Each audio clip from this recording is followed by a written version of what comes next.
Hello, everyone. Today's episode is for everyone who is considering careers that are non-academic. So someone who might be in academia, maybe doing their PhD, but considering other paths, as they would say, alternative paths. And I think we have the perfect guest to talk us through that. Her name is Ashley Moses. She's a PhD candidate at Stanford University in neuroscience, neurobiology, studying goal-directed behaviors.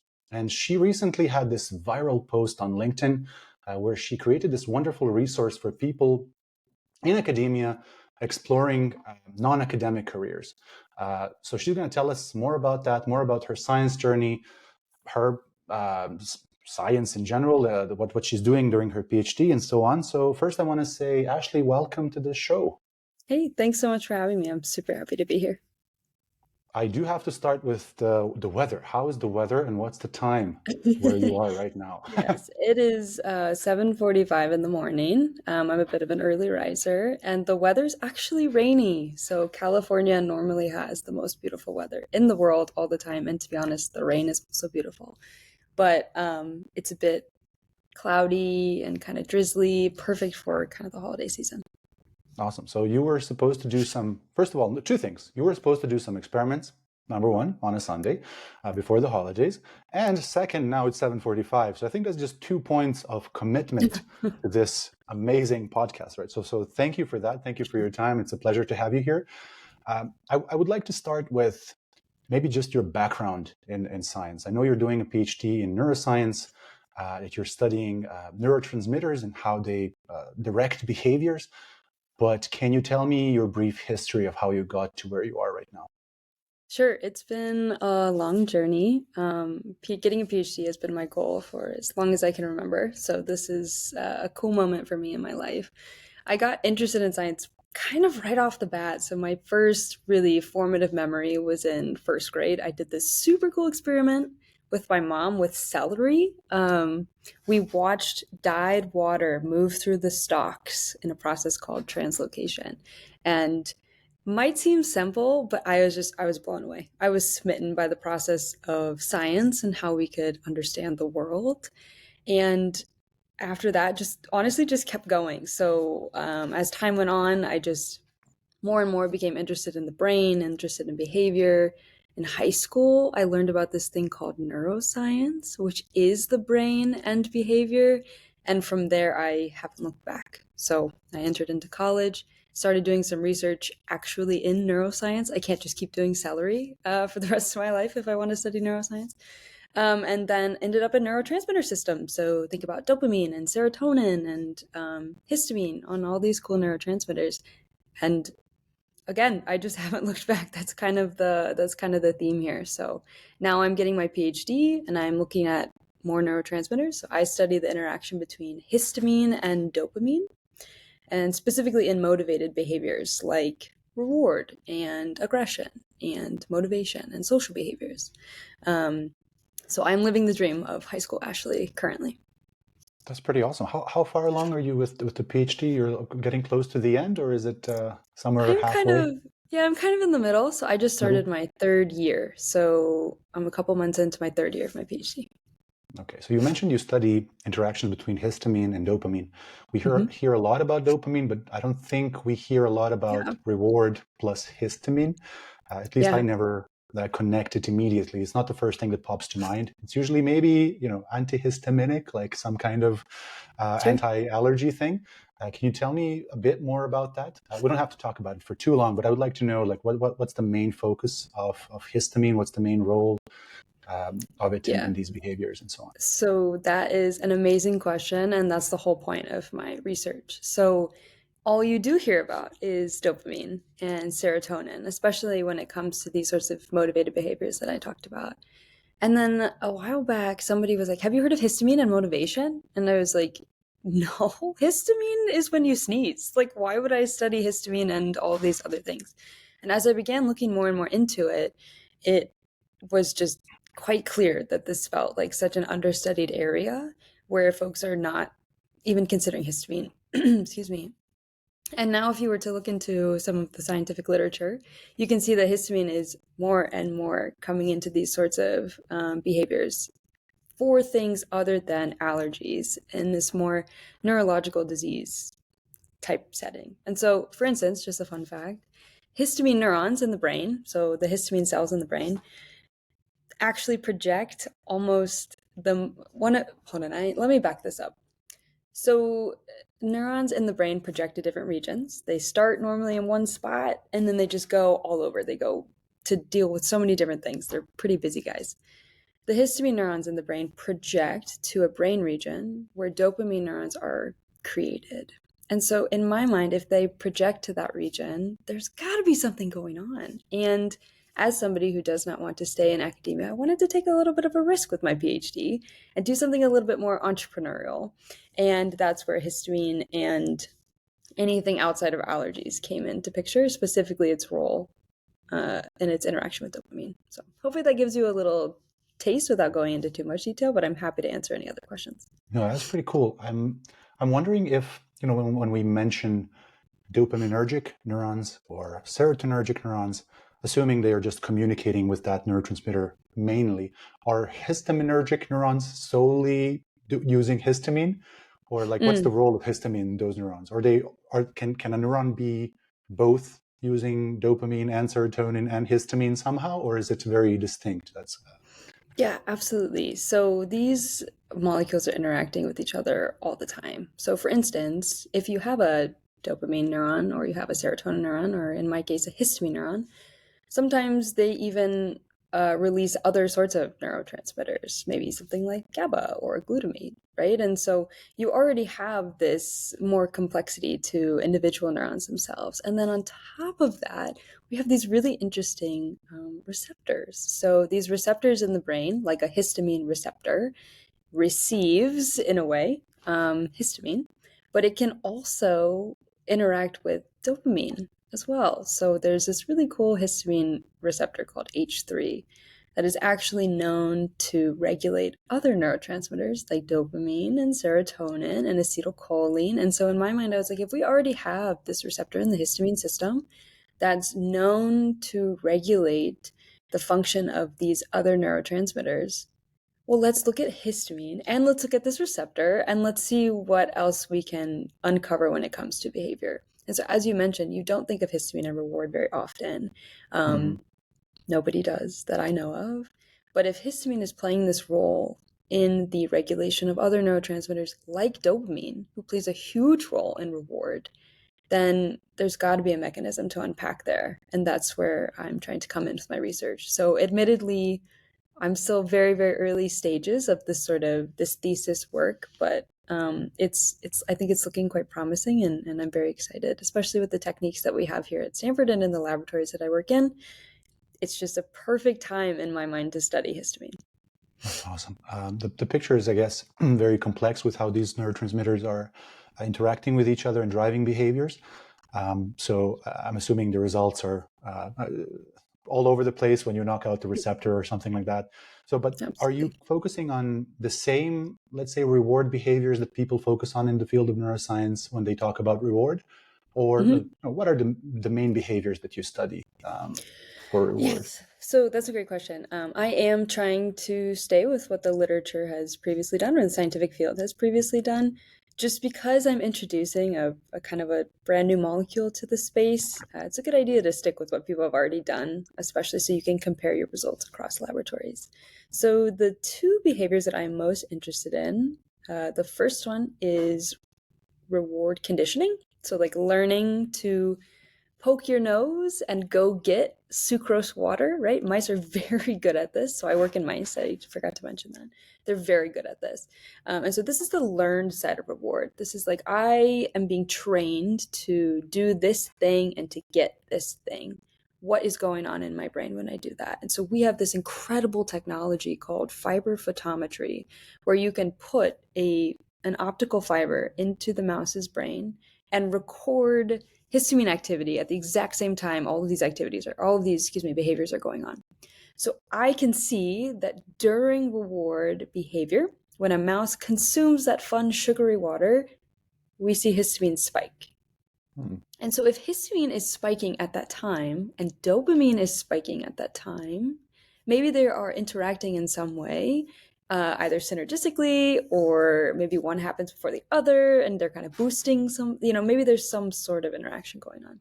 And then the second behavior I'm interested in is aggression, which is the more natural side of reward. So aggression itself is actually rewarding. And so if I pair both this sucrose conditioning, this learning, with an innate behavior, which is reward, I'm hoping that I can span the spectrum of learned and natural rewarding behaviors. I've seen these very impressive videos with optogenetics in mice. I Oh don't know yeah, if if the light is still delivered uh, through an electrode, like you open the head and you actually stick it into the brain, or are hmm there some fancier, less invasive ways today? But I've seen these videos where uh, people identify these aggression regions, and then you shine the yeah, light, you activate yep, these neurons, and all of a sudden, mouse turns around and attacks whatever's hmm behind it. Do you think yep. something like that is in the span of your experiments to try to activate these regions, or It's funny how you're does it? actually saying that. I just finished an entire cohort of mice for the new year, so they will be ready to do optogenetics in the. So what I have, so it's, by the way, it has not become less invasive. It is still invasive for the mice, but they are well taken care of, and they end up being totally fine. So no, they're not like unhappy. They end up being totally fine when we put these implants into their brain. So essentially, what I've done is I have created a group of mice where I have put this optogenetic fiber into the region where all those dopamine neurons are. But with these really cool genetic techniques, I can manipulate the histamine neurons that project to that region, right? So I am specifically stimulating or inhibiting the histamine neurons that are interacting with the dopamine neurons. And that's how I'm going to see if there is an interaction, especially in reward behavior. So, unfortunately, we are having this conversation now, not in 3 months or so, where I have an answer. But that's the whole goal. Can I prove that changing the histamine neuron functioning in some way actually does impact behavior and dopamine signaling during behavior? So those videos you see that are super cool, I've also seen those super cool videos, and you can do all types of things like stimulate aggression. You can also stimulate like mating behavior, which is just crazy to see. And I'm hoping that I can also see a behavioral result in my work. You can do it in flies. I don't know if you've followed. Mm-hmm. There's no sticking of electrodes, but you just do it with genetics. You combine Yeah. these genetic elements in the fly, you build it, and then you can actually stimulate also like courtship behavior. So fly has this like Yeah. behavior with the The wing wings that and they stuff. Yeah. do, and yeah, yeah. So it's very funny. Like you can shine the light, and it just starts going at it. That's pretty cool. So you think you do both? Like you can stimulate the neurons, and so you stimulate the histamine neurons, but at the same time you can also record the dopamine neurons and try to see that interaction. Yeah, you're Cool. asking just the best questions. This is awesome. So you can do both. You can do both fibrophotometry, which is the recording of the neurons, and then you can do the optogenetics, which is the manipulation of the neurons. And so I will be doing a combination of both. We have these things called grab sensors, which are genetically targeting sensors so that you can essentially, when you insert a grab dopamine sensor into the mouse's brain, you can record dopamine release. And so I have grab histamine sensors, I have grab dopamine sensors, excuse me.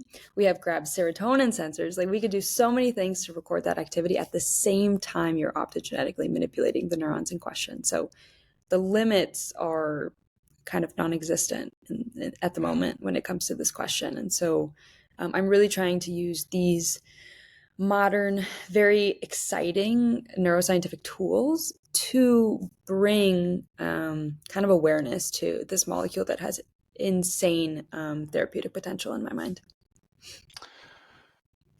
One of my supervisors said, given the availability of these all new tools, right, that are so exciting, it's sometimes hard to catch up. Like all Mm-hmm. the new stuff that's coming out and what you can use, and Yeah. you could kind of get stuck with your own older techniques. But he told me like nowadays the only limit you have is your imagination, Oh, that's which is I beautiful. think true. Like how much you can push and how many of these you can use for your own purposes. But yeah, it's really great getting crazy with all the optogenetics and recordings. Yeah. And sometimes I read these papers and it's science fiction-y, quite I know. Yeah, it is quite an crazy. impression.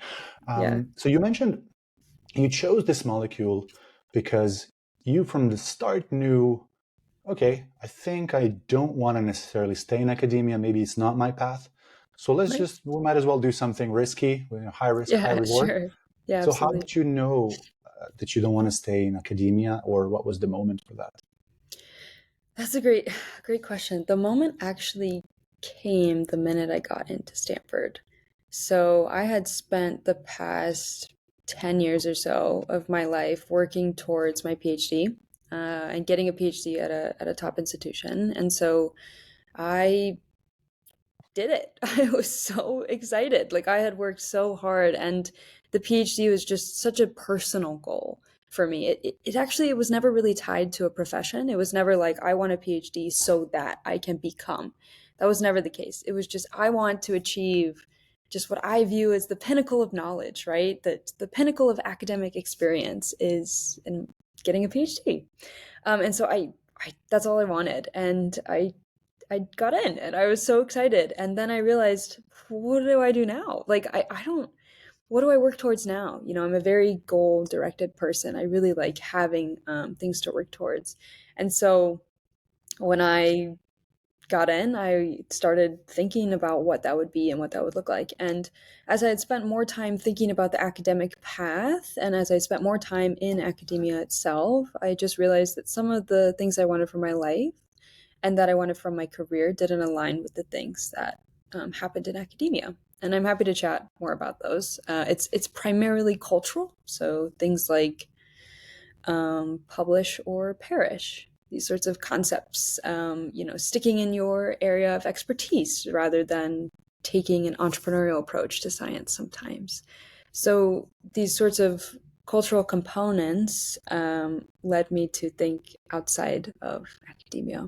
And that has been a journey. I think a lot of us who decide they don't want to go into academia have to wrestle with a lot of identity questions as well, and sometimes guilt or shame, which are things that I have heard from the folks that I've talked to as well. And so getting out of that and also learning what's out there, which is also difficult, I find, and finding support for those avenues. It's been a journey, but hopefully that answered your question. I think it's very easy to fall into this wheel of the next thing in academia. Yeah. And I definitely have felt the same drop after you get into a program or you get this competitive internship or master's. In Europe, you get a lot of people do masters very often before PhD. Okay. It's a requirement in most countries. But if you're going to this journey of PhD, before that you have all these kind of check boxes you're trying to get. So let me get into this very competitive program. Let me next thing. What's the next thing? As soon as you get it, it's like, what's the next thing? Now I gotta get a very good thesis lab, and I gotta get a good recommendation from this person. So let me work on this project to impress them a lot and come up with all these things and work really hard. And then as soon as you do that, okay, what's the next thing? And then I guess PhD is the final thing, right? You can, or not the Sure. final thing, but the thing where you can kind of, it's a big milestone where you can Yeah. kind of go, okay, I guess this is now, we either go this or there, right? Is Yeah. this something I want to do forever? Which some people do. You again, okay, what now after PhD? Postdoc. What now? Junior Absolutely. professor. What now? Tenure professor. What now? Well, I guess now. So if it's not really how you see your life, all of these issues, such as you said, like the pressure to publish, pressure to perform, competing with so many people for so little positions, like because you keep getting more and more PhDs coming out, but professors are staying in their positions, right? Yeah. And it's getting, I think, worse every year. Just recently at EPFL, we had here in Lausanne, we had symposium where the committee was hiring one new professor and 5 people were interviewing. So they made this kind of symposium. They give a presentation of an hour. It's public. Anybody can attend. The whole committee is asking questions. So they kind of get to interview everybody at the same time. And they organized also that the PhD students can have a lunch with these people who were interviewing. So we kind of see, okay, what's their experience applying for professorships. So there was one guy from Harvard, one from Stanford, one from Oxford, top places, all of them, like one from Oxford, one from somewhere in Germany, I forget. They all had great presentations, really nice Q&A, super top people. And then we had this lunch with them, and we asked them, like, how is it going for you? And they all said, yeah, it's a game of numbers. Like, Mhm. all of Yeah, you have these great papers, yeah, and you absolutely. have discovered something really cool. You come from big labs, and still they're telling me, this is my seventh interview or Yeah, 17th interview all yeah, across the world. And I'm just, after the first 5 rejections, I was a bit depressed, but now I just, I keep going. So yeah, it was really, it puts into perspective how little of these positions are and how much need there is for PhD sure, students to simply, understand what else is there if you haven't thought about it yet. What is there that is a absolutely. non-academic career that I could potentially do and contribute still to science? So that Yeah. brings me obviously to this wonderful resource Well, you created. might I hop in Mhm. real quick with something? One thing I do want to mention, which we might discuss a little bit more, is that yes, there is a huge um, kind of lack of supply in the job market for people looking to be in academia. But I also want to advocate for folks who just don't want to stay. So I think there's been this narrative in the community of academia that those who are not staying are quitting or they're failing. And I think there's also this sort of, I guess, pervasive mindset that, like, if you don't stay in academia, you couldn't make it in the job market. Like Mhm. you tried and you tried and you tried and you failed, and then you decided you wanted to go be Mhm. a consultant or a medical science liaison or a writer or whatever. And that's not always the case, and oftentimes that isn't the case. A lot of people just leave academia because they just don't want to stay, not because they tried and they failed. And so, as somebody who takes a lot of pride in her own achievements and is very proud of what I have accomplished so far, um, I just want to make sure that it is known that it's not that I can't stay or that all these people cannot stay, and that if we really wanted to, we probably could. But it's more so that we've chosen a different path for our life and our Yeah. career.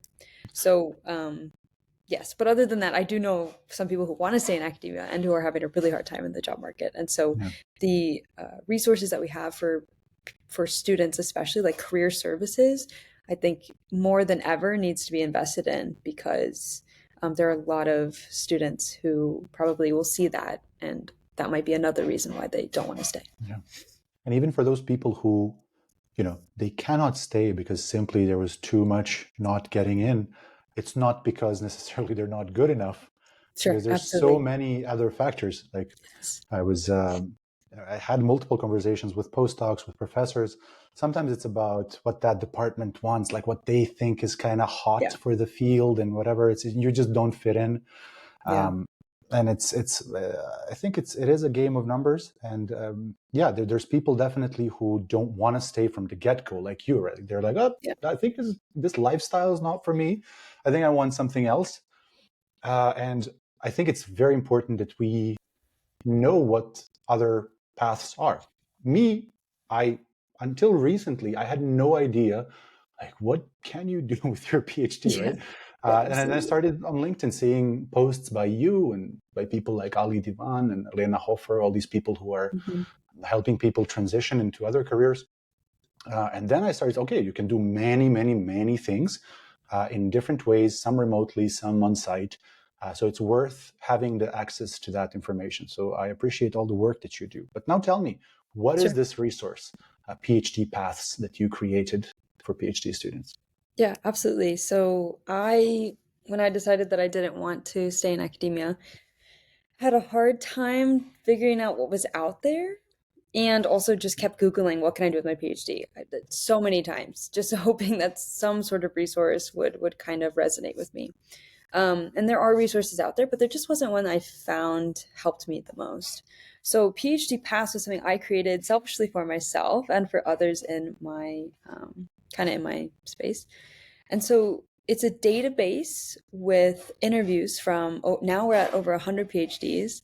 And these interviews are with PhDs who have left academia and successfully found a non academic position. So there is a profile section, which are all those interviews. It's like, imagine if you had an informational interview with someone, asking them about their career, asking them for advice, asking them for resources.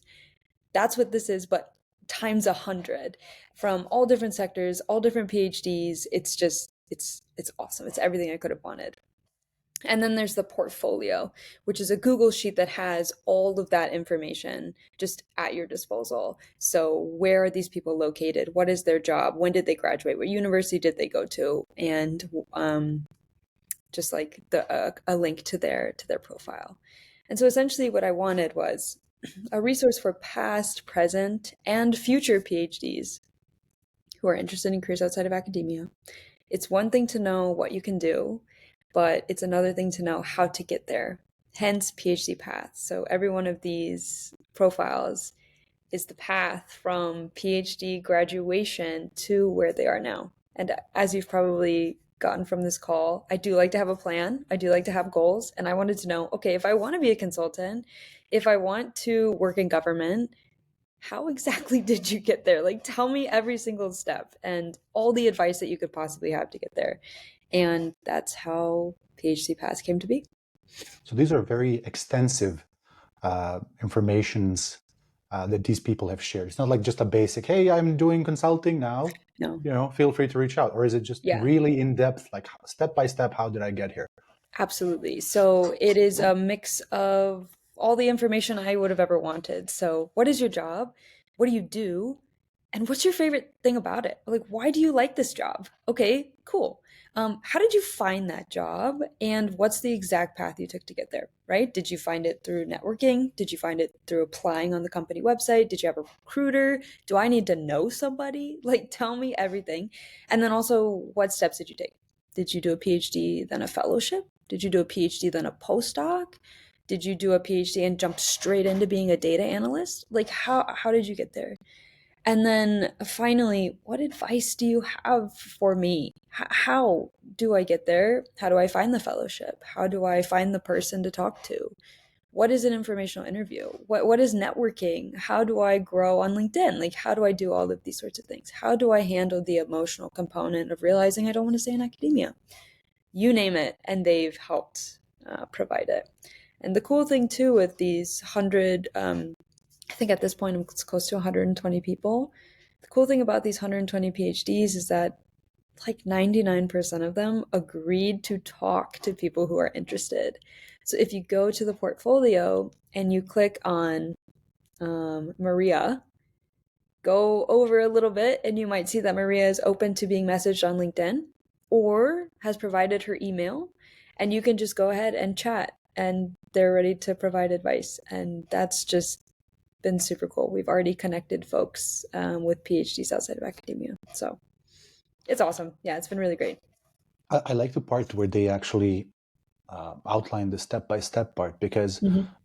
some questions that pop to my mind is like, okay, if I want to transition to something else, very often people mention, you're going to be overqualified if you do a postdoc, or you're going to be too old, or you're going to be this, and Yeah. maybe you don't fall into this trap and do a postdoc, or you have to do a postdoc. So I think just we're all kind of BSing each other, but getting the Sure. direct answer from the person who has actually gone through the way. I've done a postdoc, and then I've done this, or I haven't done it. My friends have done direct experience. I think they're in the step-by-step part, especially if you're in the phase where you're planning, like first, second, third year of PhD, Yeah. Yeah. like where we are right now. I think that's quite invaluable. And then, as you said, like being able to message these people and knowing that they're open to help you, and to just share what they know a bit more in depth, and to establish some contact with them. I think it's also really cool. You mentioned that I saw in your posts on LinkedIn a couple of times, you mentioned this phrase, informational interview. Mm-hmm. And I kind of know what that means. I guess you just interview someone for information, Yeah.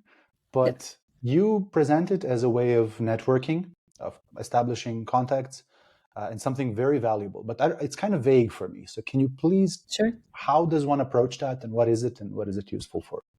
Absolutely. This was something I knew nothing about when I entered my PhD. So if anybody's listening to this and they're coming into graduate school or they want to get a PhD, Um, I had no idea, absolutely no idea. So if you have no idea too, it's totally okay.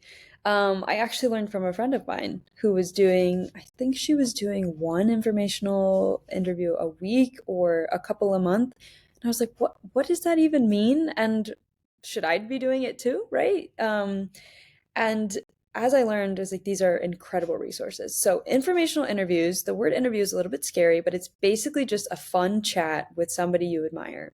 So I say, okay, Sarah is in policy. Oh, That's let okay. me. We're just gonna Yeah, actually we there we can go. keep this in. That's actually quite cool.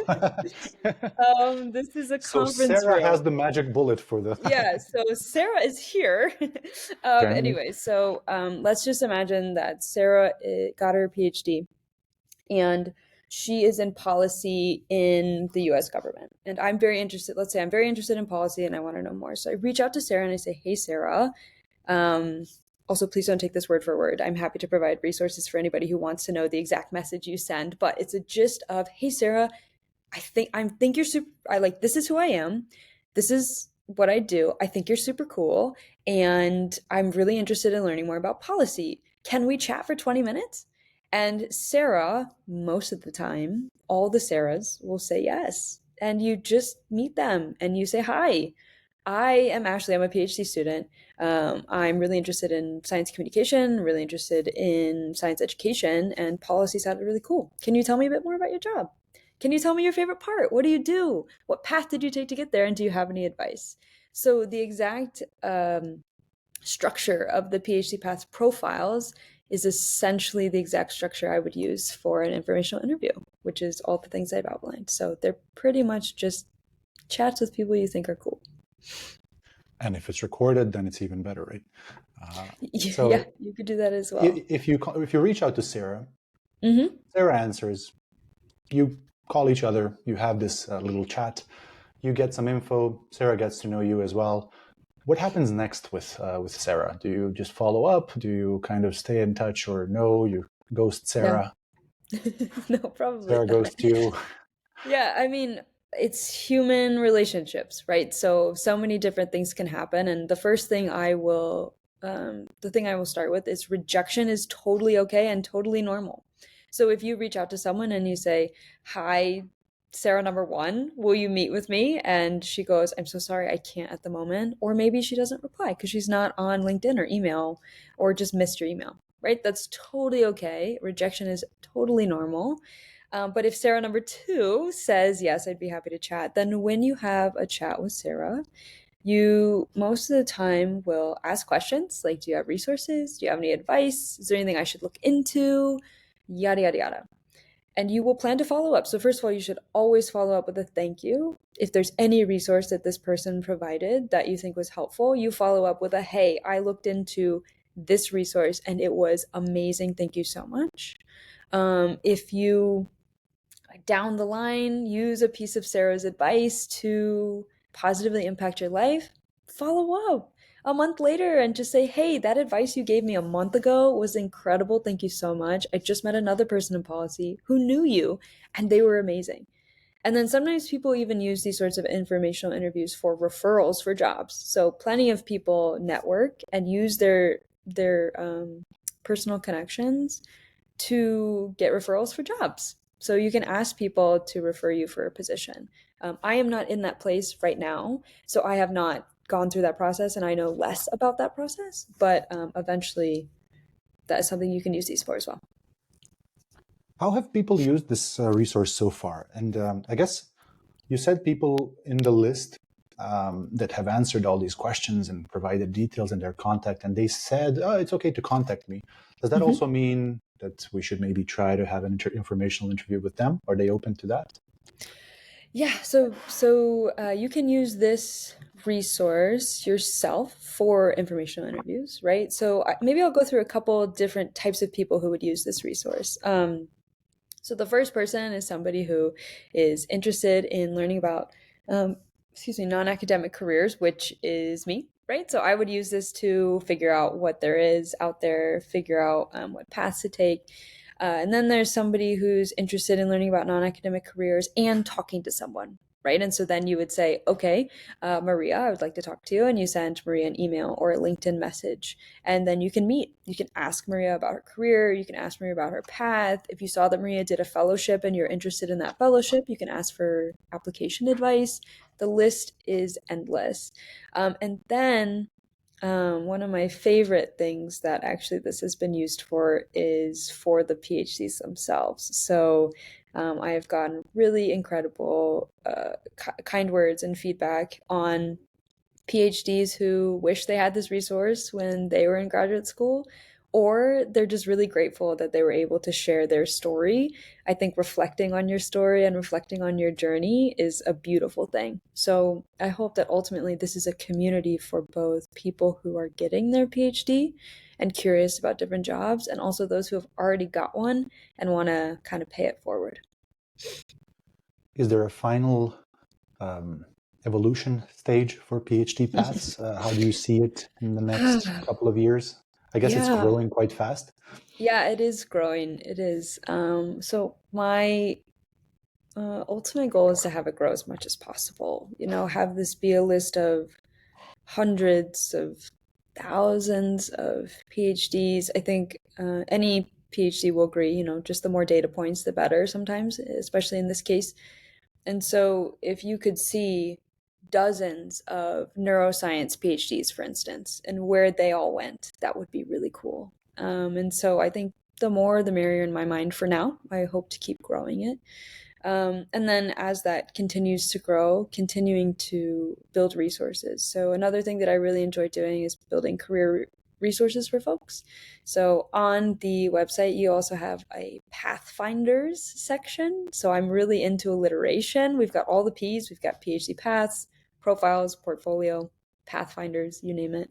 So Pathfinders are these resources that I've created. So for instance, I've created an informational interview template that anybody can use and print out and fill in as you're having an informational interview, just to make the process easier and more organized. And so I hope that I can just continue making those resources and building this into more of a community. I mean, if you have all the P's in the website, then your avatar person should not be Sarah. It should be Patrick or You're something right. like that. You're right. You're right. Sarah just came to mind because she told me Missed about by one information. letter. So close. So close. All right. Next time. So there's several options to go on the website. Website is Mm-hmm. phdpaths.com. .co, actually. Yes. There's just .com. a CO. Mm-hmm. CO. And so there's the portfolio, there's the PhD paths, there's these templates, resource. That's pretty cool. We were chatting a bit while we were setting up the microphones and everything. And I mentioned the phrase alternative career to academia. And Sure. you pushed back a little bit on that. So maybe just tell me, why did you push back on that? And Sure. why do you think I used maybe not the most appropriate phrasing there? Absolutely. And of course, I apologize again to call you out, but hopefully, this is a cool conversation that we can have. So, as I entered into graduate school, or what I would call academia, as I entered into academia, like officially, everybody kept saying, if you don't want to stay in academia, here are all the alternative careers that you can do, or come to this alternative career fair, or here's somebody who like has an alternative career path. And I just was like, why are we calling this an alternative? So if you have a number one choice in your mind and it doesn't work out, what do you go to? The alternative. You choose an alternative. And an alternative implies that academia is the best decision for everybody. An alternative implies second rate, or not as great, or not as ideal as whatever the original option is. And as somebody who has chosen purposefully that my life and my career goals do not align with academia, that is my ideal option, is to leave academia. I do not want to stay. So it is not an alternative. Academia would be an alternative for me. If everything didn't work out and I just happened to want to stay, which obviously is difficult to do, but you know what I mean. And so I think I'm trying to advocate for people to stop using the word alternative because of that implication that it has. And so that is my gripe. that's where I'm at currently with I mean, alternative definitely implies second to Hmm. your first option, because obviously alternative rock is less good than the regular, normal, nice Sure. rock and roll. All right, Cool. sure, sure, sure. Um, so all these folks that went into non-academic careers, why Hmm. did they why did they leave academia? What are there some patterns of why Yeah, they leave? sure, absolutely. There are quite a few patterns actually. So the one of the biggest contributors to leaving academia is culture. So, like I kind of alluded to earlier with the publisher perish, but also work life balance and the stress of it. Also, just like a lot of pressure, sometimes a lot of politics. There are just many reasons why culturally it didn't fit for a lot of people. There are other reasons too, like some folks want higher pay, or maybe they had their own like family constraints, so they couldn't stay in a specific location. They needed more flexibility. Maybe they wanted more impact. They wanted to have a higher, they felt like they could have higher impact outside of academia. But one thing that I think people don't talk about as much is that a lot of people just left because they wanted to. So they might have realized those cultural differences, or they might have wanted more pay, yes, but they left because it was best for their life, or they were called to something else. We have so many people in the PhD Paths database that are called to use their skills in another way, whether that's entrepreneurship or science communication. A lot of people just have skills that they want to use. They might not want to grant write. Instead, they want to run a business. And they're not leaving or quitting academia. They are using their skills somewhere else. So a bit of culture and then a bit of skills. Someone recently debated an article, an opinion piece in Nature that was saying Mm-hmm. that 50% of scientists quit science within a Yeah. decade or something. I didn't read the article, but I saw people are fighting about it. Apparently, uh, not sure if this is true, but people were debating saying, they're not quitting science; they just left academia. Many of Mm-hmm. these people are still doing science, just in a different capacity, which I think Absolutely. it's quite interesting. And I apologize to the author of the article if they actually did not, confuse those two, and I'm just Yeah. too lazy to read. But I think, Yeah. but I think we do, as you said, we do very often connect going to other paths as simply quitting science, which is Sure. in many cases not the case. Going to science communication doesn't necessarily mean quitting science. You're contributing Yes. in another way, right? And some people do actual pipetting, like Yeah. Yeah. the day is pretty Absolutely. much the same. They're still doing hardcore science, right? Yeah. Except in a Absolutely. different environment. So I think that is Absolutely. something to talk about. That if you leave academia, that doesn't necessarily mean you quit science. Absolutely. And Um, also, there are so many other paths that are scientific. So, business, for instance, it is a lot of experimentation, trial and error, looking at data, looking at what worked, what didn't work. There are so many components of the scientific journey, and there are so many skills that you learn during your PhD that can be applied to so many different sectors. So, yes, there are plenty of people who are still pipetting, plenty of people who are still doing a lot of things similar to their PhD. But there are also people that are using their skills that they learned in their PhD and taking it to different sectors like marketing or business or teaching or whatever. Just you name it, like policy. And when we say when people were saying that it was quitting science, I think we should think about how we are defining science as well, because science is all around us, and science is kind of life, right? Trial and error and iterating and all those good things. So yes, that article got I think a lot of pushback from the non-academic community or the people who have left academia. So Yeah, and this is something that got imprinted in my mind recently. I had a podcast with Philip Dexheimer, who's a science illustrator, and he was telling me about all of the impact, because I just don't put myself in the position of a scientific illustrator. But as soon as you do, you see how much of an impact that can have to communicating science, to spreading awareness of how we reach conclusions, how we interpret studies, and so on, how we communicate what we understood recently. So it's not a secondary impact. I think, Yeah, just because it's from a different route on the general benefit of society. So I think that podcast opened my eyes a bit about that. absolutely. Sorry if I missed this, but are people who have left this info and their experience in the PhD paths sheet, are they from all around the world, or is it mostly Hmm. US? How are you seeing that? Is it evolving slowly? Yes, all around the world. So I'm probably gonna get the countries incorrect, so I'll have to check back at the database. But I believe there's France and Switzerland and Brazil and Germany, India, lots of non-US places. Obviously, there are still plenty of folks from the US, as that is my most direct network. And so I'm really trying to. You asked what the future of this resource is, and that's an incredible point. So people from more countries and people from more PhD backgrounds, especially the humanities. So right now it is skewed towards like sciencey stuff, biology, engineering, neuroscience, stuff like that. And I want to get more and more people from the arts and the humanities. And so while it is more US focused and science focused, there are still plenty non-US and non biological PhDs. So hopefully that will continue to grow as time goes on and as I continue to connect with more awesome PhDs. What were the most surprising paths to you that people took after their Ooh, PhDs? ooh, that's a good question. Something that I have found really cool are the people who have gone into marketing.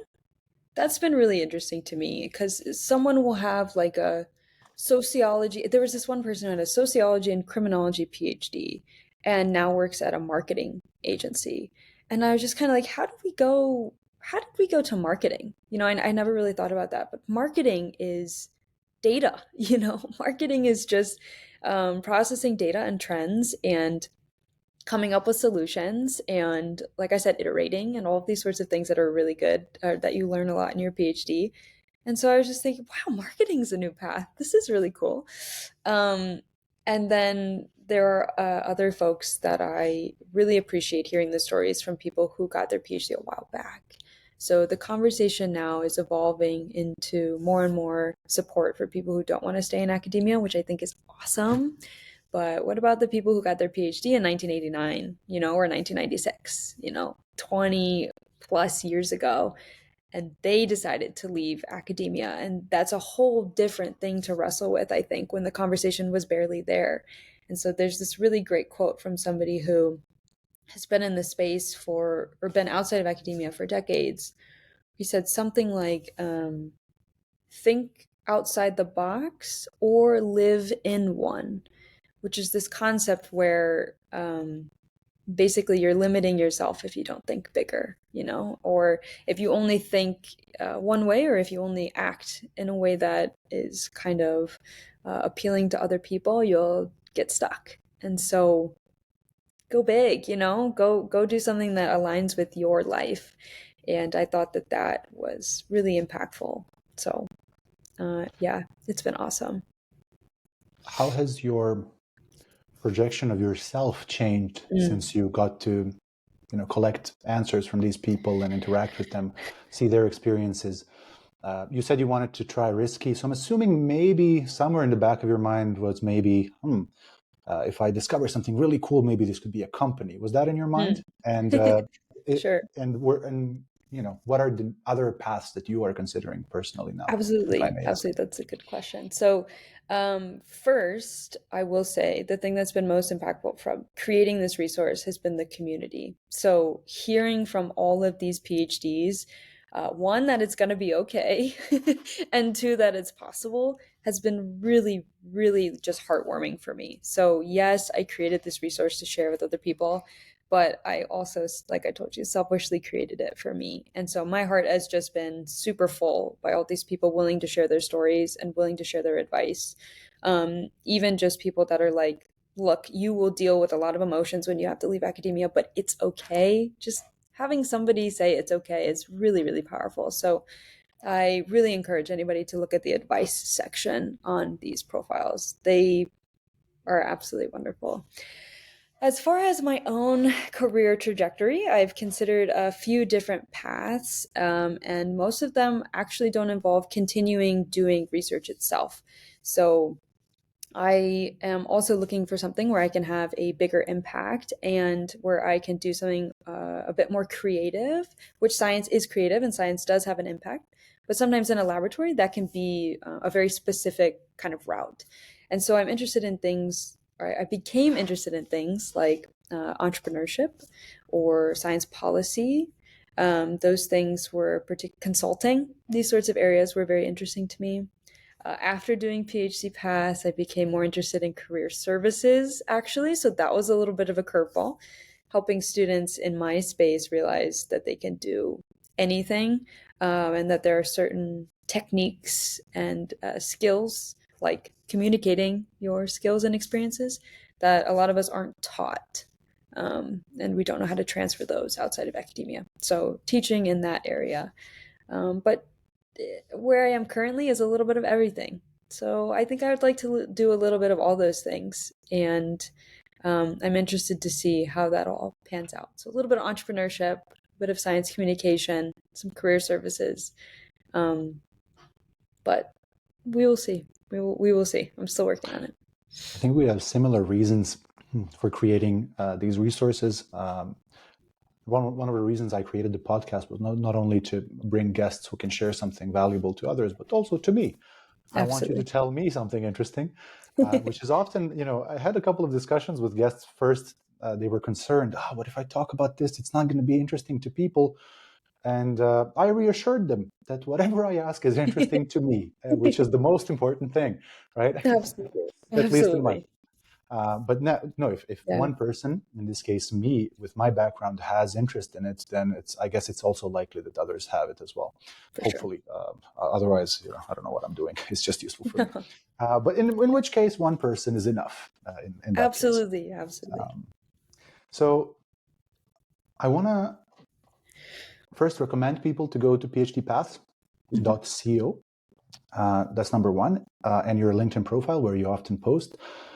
But I want to also ask you, because I don't know anyone from Stanford until meeting you now, how is Cool. it at Stanford? Yeah, sure. It's wonderful. I really, really enjoy, first of all, I enjoy living in California. So I'm from Florida, which is very hot, humid, and rainy. And I have moved to California, which is very cool, not humid, and not rainy. So it's a bit different, but oftentimes you feel like you're kind of living in like a utopia sort of space. So it's a beautiful place to be, especially if you're somebody who loves nature and loves to be active, and you can basically run year round. So if you're a runner, that's amazing. If you're a cyclist, that's pretty darn awesome. So that helps when you're doing a PhD. That helps when you're living your life to have a place where you can be healthiest, which is awesome. So I find myself healthiest here in California. Also, the people are super cool. My cohort, for instance, is just fantastic. You get people from all different walks of life with all different sorts of thought processes and ways to look at the world who are just genuinely good people. I was kind of surprised when coming to Stanford at how genuinely cool and nice and kind of goofy the people here are, especially given it's Stanford. I don't know. I thought it would be a little bit stuffier and kind of competitive and really like uh, intense. And it's very lovely and welcoming and non judgmental. And I just couldn't have, yeah, I can't think of a better place to have gotten a PhD and to have this time in my life. So you must stop me from gushing for too much, but it's been quite wonderful. No, I think it's surprising sometimes. This is the experience I had when I got to Harvard for my master's thesis, which is prior to getting to a place of that level, you have this image that these are just aliens. Right? Who are these Absolutely. people who go to Stanford and Yeah, absolutely. But then you get there and you see, okay, yeah, some of them are definitely aliens, or definitely, it's Like hard machine. to, Yeah. in a positive way, of course, with how capable they are and how good they are at what they do. But then also you just see, oh, okay, they're just humans. We can do this. Like we can play, Yeah. we bounce ideas and Yeah, talk and do science together. So it was quite an amazing experience for me to just see beyond the institution and see into the people. And I think you absolutely. sharing that Stanford has such a welcoming atmosphere. That's quite cool.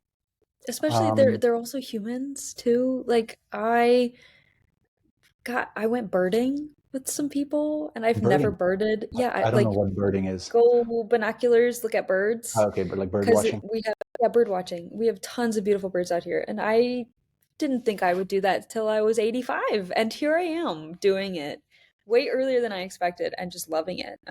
Or, playing games with people or hiking or playing sports. It's cool to have people that are also, there's somebody in my cohort who does karate and triathlon in the same body. One person is doing all of those things.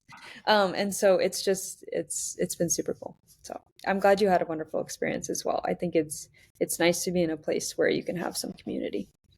I remember reading about this. I don't know, is it still the case? It's been a while about this information, but I remember reading and watching a video where they were saying, and I think this was Stanford, where they were saying that out of this need for basic research to get translated, they Mm. created this big hub where they encourage scientists, like once they discover something, just here's some money and support and infrastructure, just Mm. translate that into a company. I think there was a hub of companies. I think that's Stanford maybe started that first. Cool. Um, and a lot of people coming together from different labs to collaborate and starting their own companies and working on them. Do you find that a lot of people collaborate and these serendipitous encounters happen with people where you just embark on a Yeah. new collaboration or company beginning or something like that? Well, that is something that I think is pretty one of a kind for at least this Stanford space is the connection and interaction with the biotech side of things or the company side of things. I mean, if anybody's familiar with Silicon Valley, which is where we are in this space, a lot of venture capitalists, a lot of biotech companies are founded. A lot of them are founded by professors at Stanford or students at Stanford that maybe they spin out their research, or they've come up with a brand new tool. I've taken classes at the Graduate School of Business and taken certificate programs there as well. And so, yes, there is an area for collaboration, and it's cool that there's an area that encourages scientists to think of that impact that they're having and to go big if they can, right? Like translate that into something that's having impact in the market and do that with a team of other scientists or, like a postdoc and a professor might start a company. Um, I just think there's so much potential, especially around here with the amount of investors and encouragement for um, business endeavors. I really enjoy it. I think it's very exciting and it makes you think a little bit bigger. I'm looking for a good closing question still for the podcast. Mm. Lex Friedman used to have this, what's the meaning of life? I don't want to go there, Sure, but sure. I think I'm just stuck with something that's a good final message, which is like, what's the best advice you've received recently in the last Oh, couple of years ooh. regarding science or career? Can it be advice I came up with, or does it have to be from Oh, somebody else? totally. That's the best PR. Okay. I was just thinking of something that's actually been really useful in my own life, and Just go to it's PhD paths. yeah, I know. Yeah, that's a great piece of advice. But I'm happy to talk about specific resources after this question. But for me, the best piece of advice has been one step at a time. So it actually came from during the pandemic. My mom and I did a lot of puzzles. And if anybody knows about puzzles, you open the box of thousands of pieces, you throw it all on the table, and you go, how the heck am I going to get to a finished product? This is nuts. But as you just continue going and you just do one piece at a time or one day at a time, you end up getting to a point where you have an entire puzzle. And it's beautiful. And it was wonderful. And it was hard, but it was great. And that is something that I've taken throughout my entire PhD, throughout any of my endeavors outside of my PhD, throughout my personal life. Even if you're like training for a marathon or you really want to learn a new skill, one day at a time, one step at a time. And the momentum just happens. The motivation continues. I think so often we can get stuck in our minds, and it's really scary to start something really big like a PhD or training for an Ironman or something, learning how to play the piano, learning a new language. But if you just start and you just do it consistently, you'll get there and it'll be done before you know it. So that has been huge for me in my life and everything I've been doing currently. I love that advice. I never heard it actually in the puzzle phrasing. People have said Sure. things like trust the process, but it really That works. PhD does feel like a big puzzle. Like there's a bunch of these pieces, there's a bunch of Absolutely. these thousands of experiments you could do. Choosing some it can be Yeah. overwhelming. Where do you go next? What's the next step? But Yeah. really, it really is like a little puzzle. And we are again with the Sarah is Yeah. back. Sorry. Sorry about that. Sarah, please stop it. I It's should okay. just We keep won't use moving. Patrick as the avatar. You can keep the Absolutely. yeah. So I Yeah. love the puzzle analogy. So one piece at a time. Thank you, Ashley. It's been a Sure. pleasure talking to you and meeting Yeah. you and discussing this wonderful resource you have created. Where can people go to find your posts? Where can they connect? Sure. So the best place to find me is on LinkedIn. I'm happy to connect with as many folks as possible, especially people who are interested in my talking about all the things I've talked about today. So I would love to connect with folks and help in any way that I can, or just form community. Also, as you mentioned, going to phdpaths.co is where you can find the profile and the portfolio and the Pathfinders sections of the resource. And then I actually recently started a newsletter where biweekly I send these profiles to people so that they can keep up to date with all of these stories. So as we grow, hundreds and hundreds and hundreds of profiles, the website will get crazier and crazier and crazier. And so I will just send those to people, brand new stories that you can receive in your inbox to hopefully be inspired, whether you want to get your PhD, during your PhD, or you're doing your postdoc looking at non academic careers. You can get a story every 2 weeks that will give you advice on career development and the process and show you potential paths. So that is linked in my LinkedIn profile, and I can also share that with you for the description. But Yeah. yeah, that's me. That's where I'm at. Awesome. Thank you, Ashley. All of those links will be in the description. It's been a pleasure talking to you. Good luck Absolutely. with everything, and I hope something comes up with histamine and behavior and Oh, me too. Cool. something Thanks so interesting. much I for look having forward me. to reading that.